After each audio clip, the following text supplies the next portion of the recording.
Hello friends, welcome back to your YouTube channel Mark My Way. If you are new here, please subscribe the channel and press the bell icon so you get the latest video notification on your phone. तो दोस्तों, अगर आप इस channel पर नए हैं तो इस चैनल को सब्सक्राइब कर लें, साथ ही साथ बेल आइकन को प्रेस कर लें जिससे इस चैनल पर आने वाले वीडियो की नोटिफिकेशन सबसे पहले आप तक पहुंचे। तो स्टूडेंट्स, आज हम लोग बात करने वाले हैं हमारे इंडियन कॉन्स्टिट्यूशन के अकॉर्डिंग हमारी कंट्री में जो जुडिशियल सिस्टम है उसका एक इम्पॉर्टेंट पोस्ट है और जिसका नाम है चीफ जस्टिस ऑफ इंडिया। ठीक है स्टूडेंट्स, तो स्टूडेंट्स आज हम लोग बात करेंगे हमारे देश के एक बहुत ही महत्वपूर्ण पद की जिसका नाम है मुख्य न्यायाधीश। ठीक है स्टूडेंट्स, जो मुख्य न्यायाधीश होता है वो हमारे देश के न्यायिक विभाग के साथ साथ सुप्रीम कोर्ट का भी हेड होता है। ठीक है स्टूडेंट्स, तो अब हम लोग बात करते हैं कि हम लोग आज इस टॉपिक पर बात क्यों कर रहे हैं।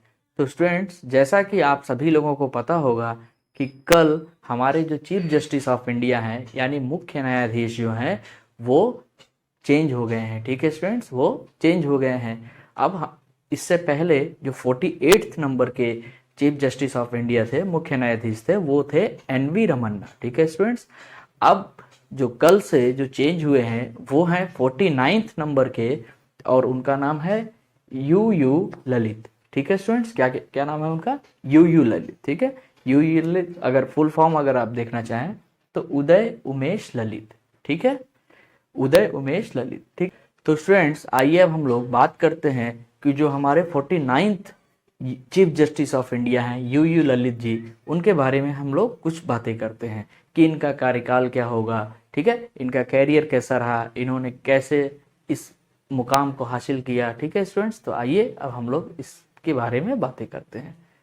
तो स्टूडेंट्स,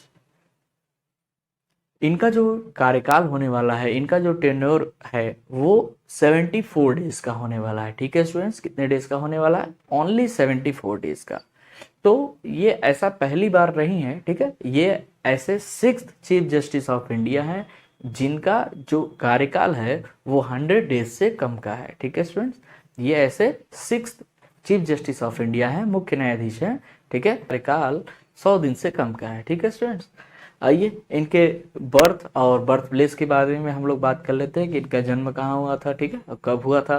तो इनका जो डेट ऑफ बर्थ है या इनका डेट ऑफ जो प्लेस है वो नवंबर 9 1957 को महाराष्ट्र के शोलापुर में हुआ था। ठीक है स्टूडेंट्स, इनका जो जन्म है वो 9 नवंबर 1957 को महाराष्ट्र के शोलापुर में हुआ था। ठीक है, अब इनके अगर हम लोग बिगिनिंग कैरियर की बात करें, ठीक है, इन्होंने शुरुआत कैसे की, ठीक है, इनकी बिगिनिंग कैसी रही, तो आइए हम लोग कुछ पॉइंट्स पे बात करते हैं। तो स्टूडेंट्स, इन्होंने एज ए लॉयर ज्वाइन किया महाराष्ट्र एंड गोवा के बार काउंसिल में। ठीक है, और कब ज्वाइन किया इन्होंने? जून 1983 में। ठीक है, कब ज्वाइन किया इन्होंने? जून 1983 में। ठीक है, joined as lawyer in bar council of Maharashtra and Goa in June 1983। उसके बाद 85 तक, ठीक है, 1985 तक इन्होंने महाराष्ट्र के हाई कोर्ट में एज अ लॉयर इन्होंने वर्क किया। ठीक है, एडवोकेसी इन बॉम्बे हाई कोर्ट टिल 1985। ठीक है, इन्होंने वकालत की। ठीक है, हाई कोर्ट में इन्होंने, महाराष्ट्र के हाई कोर्ट में इन्होंने 1985 तक वकालत की। ठीक है स्टूडेंट्स, आगे अब हम लोग बात करते हैं।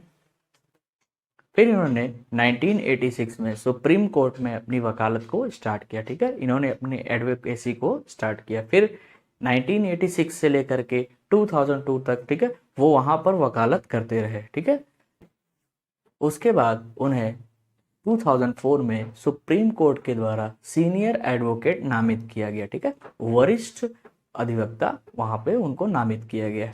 अब एक इंपॉर्टेंट बात यह है, ठीक है, उदय उमेश ललित जी जो 49th chief justice of India बने हैं। ठीक है, तो ये ऐसे second chief justice of India है जो डायरेक्ट बार काउंसिल से चीफ जस्टिस ऑफ इंडिया के पोस्ट पर अपॉइंट किए गए हैं।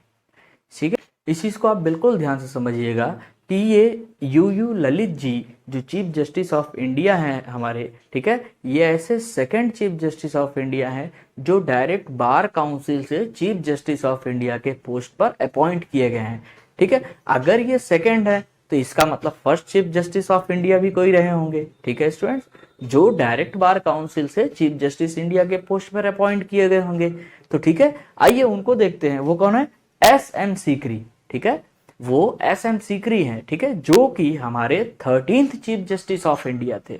ठीक है स्टूडेंट, तो हम एस एम सीकरी जो हमारे, ये एक ऐसे मुख्य न्यायाधीश हैं जो सबसे पहली बार बार काउंसिल से डायरेक्ट जो है चीफ जस्टिस ऑफ इंडिया यानी मुख्य न्यायाधीश के पद पर अपॉइंट किए गए। ठीक है स्टूडेंट्स, अब हम लोग बात करते हैं कि किस तरह से चीफ जस्टिस ऑफ इंडिया की नियुक्ति होती है। ठीक है, किस तरह से मुख्य न्यायाधीश जो है अपॉइंट किए जाते हैं, कौन इन्हें अपॉइंट करता है। ठीक है, कब तक वो अपने पद पर रह सकते हैं। ठीक है, कब तक वो अपने पोस्ट पर रह सकते हैं। ठीक है, तो ये सारी चीजों को अब हम लोग डिस्कस करते हैं। ठीक है, अब हम लोग ये देखेंगे कि सुप्रीम कोर्ट और मुख्य न्यायाधीश के बारे में हमारे संविधान में कहाँ पर वर्णन किया गया है। तो हमारे संविधान के भाग 5 में आर्टिकल 124 से लेकर के आर्टिकल 147 के बीच में सर्वोच्च न्यायालय यानी सुप्रीम कोर्ट का वर्णन किया गया है। ठीक है स्टूडेंट्स, इसी आर्टिकल में आर्टिकल 124 के पार्ट 1 में ये कहा गया है कि भारत का एक सुप्रीम कोर्ट होगा, एक सर्वोच्च न्यायालय होगा और साथ ही साथ एक मुख्य न्यायाधीश होगा। ठीक है, मुख्य न्यायाधीश का जो पद होता है वो न्याय व्यवस्था में सर्वोच्च पद होता है और इसके साथ ही साथ वो सुप्रीम कोर्ट का भी सर्वोच्च पद होता है।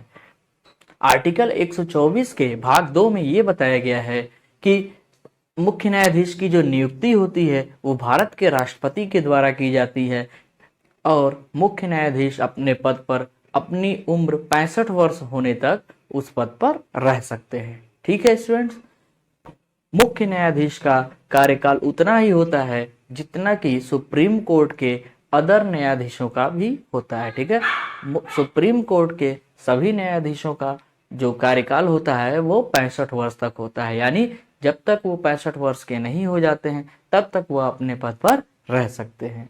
ठीक है, इसके साथ ही साथ एक इम्पॉर्टेंट आर्टिकल आता है, एक इम्पॉर्टेंट अनुच्छेद आता है, अनुच्छेद 126 126।